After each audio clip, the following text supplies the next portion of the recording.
ખેર, કહેવાનો અર્થ છે ભગવાન કૃષ્ણ કહે છે ભિદ્યતે હૃદય ગ્રંથિ. આપણા સંકટનું એક કારણ છે આપણા હૃદયમાં પડેલી બીજા માટે ગાંઠ. આપણે જે જજમેન્ટલ થઈ ગયા છીએ, જજમેન્ટ પાસ કરતા રહીએ છીએ, આ તો આવો છે, આ તો આવી છે. કોઈ તૈયાર થઈને આવે અથવા કોઈના ઘરે કંઈ સારું કામ થાય તો આપણે તરત જજમેન્ટ પાસ કરી દઈએ કે એ તો અમને બધી ખબર છે.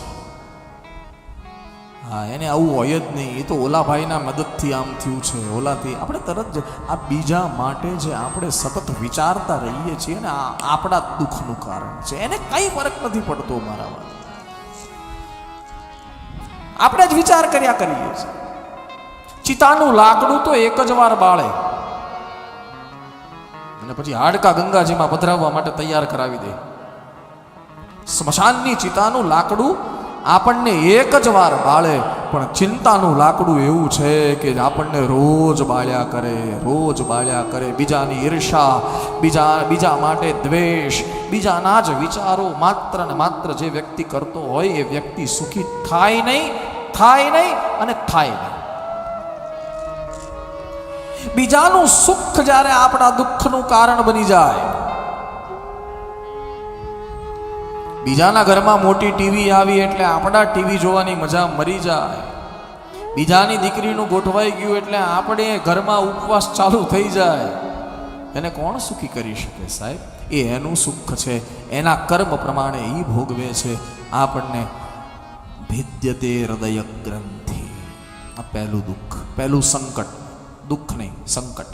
બીજું ભગવાન કૃષ્ણ કહે છે ઉદ્ધવને, એ ઉદ્ધવ, એક તો સંકટ, પહેલું સંકટ કયું બોલે? હૃદયની ગ્રંથિ, એ પહેલું સંકટ. બીજું સંકટ છિંદ્યન્તે સર્વ સંશયા. આપણા મનમાં રહેલા બીજા માટેના ડાઉટ, આ આપણા દુઃખનું, સંકટનું કારણ છે. દુઃખ નહીં, સંકટનું કારણ છે ડાઉટ. આપણું મન અત્યારે છે ને બહુ સંશય કરે છે, બહુ સંશય કરે. ડિપ્રેશનમાં જવા માટેની આ પહેલી ચાવીઓ છે બધી. સંશય કરે છે. હા, મારા પતિ ઓફિસથી મોડા કેમ આવ્યા? ચાલો. હા, મારી પત્ની ફોન કેમ નથી ઉપાડતી? હા, સંશયો કરે છે. મારો દીકરો અત્યારે 10 વાગ્યાનું કહીને ગયો તો અને ક્યાં હશે? સંશયો. અને આટલા પૂરતી નહીં, જે ઘટના ઘટી નથી એ ઘટનાને આપણે વિચારતા થઈ ગયા છીએ. મારા વાલા, સંકટનું કારણ આ છે. કાલ્પનિક ભય. જે વસ્તુઓ અથવા જે ઘટનાઓ આપણી સાથે ઘટી નથી, ઘટશે ત્યારે જોઈ લેશું. સાહેબ, આજથી શું કામ વિચારો છો? આપણા વિચારો છે ને પ્રોડક્ટિવ હોવા જોઈએ. પ્રોડક્ટિવની જગ્યાએ આપણા વિચારો હવે પ્રિડિક્ટિવ થઈ ગયા છે.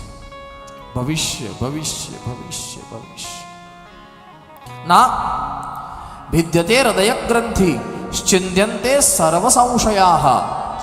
અને ત્રીજું સંકટનું કારણ આપણા કરેલા કર્મ જ્યારે આપણને યાદ આવે ત્યારે આપણને જપ ન લેવા દે કે મારથી આ થઈ ગયું, મારથી આ થઈ ગયું, મારથી આ થઈ ગયું.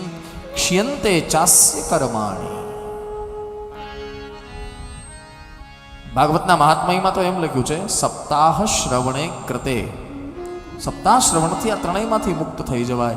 પણ ભગવાન કૃષ્ણએ ઉદ્ધવને એમ કહ્યું છે કે હે ઉદ્ધવ, આ ત્રણેય સંકટમાંથી દૂર થવું હોય ને તો વ્યક્તિએ મારી સામે રહેવું પડશે. મારા સાનિધ્યમાં, મારી સન્નિધિમાં મહી દ્રષ્ટા પરાવરે, મારી દ્રષ્ટિમાં રહેવું પડશે.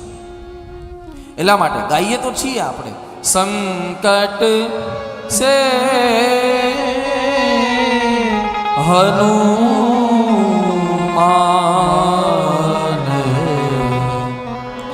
છુડાવે. મન ક્રમ વચન ધ્યાન, મન ક્રમ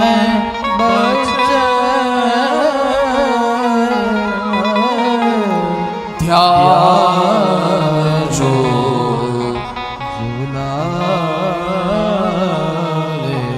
આપણે જ આપણા સ્થિતિના જવાબદાર છે. એ વિચાર શું કામ આવવા દીધો? અને વિચાર આવી પણ ગયો તો એ વિચારને આપણા પર હાવી શું કામ થવા દીધો? સાહેબ, એ ચાવી જો રોંગ ડિરેક્શનમાં ફરી તો ફ્લેટને બંધ કરી નાખે, અને એ જ ચાવી જો રાઈટ ડિરેક્શનમાં ફરી હા તો દરવાજો ખુલી જાય. કૂચી ક્યાં છે? કૂચી કૂચી કૂચી શબ્દ એટલે કૂચી એટલે ચાવી. હા, વડીલ માતાઓને ખબર હશે કૂચી. અને એ કૂચી કોના હાથ છે? હે, એ કૂચી આપણા ગુરુના હાથ છે. આપણો ગુરુ આપણને કહી દે કે આ કરવું જોઈએ અને આ ન કરવું જોઈએ, એ આપણી સ્થિતિ પરિસ્થિતિ પ્રમાણે કહે. હા, પછી એ ચાવીને આપણે ફેરવી નાખીએ એટલે સુખનું તાળું ખુલી જાય. ક્ષણમાં જીવવું જોઈએ સાહેબ, ક્ષણમાં.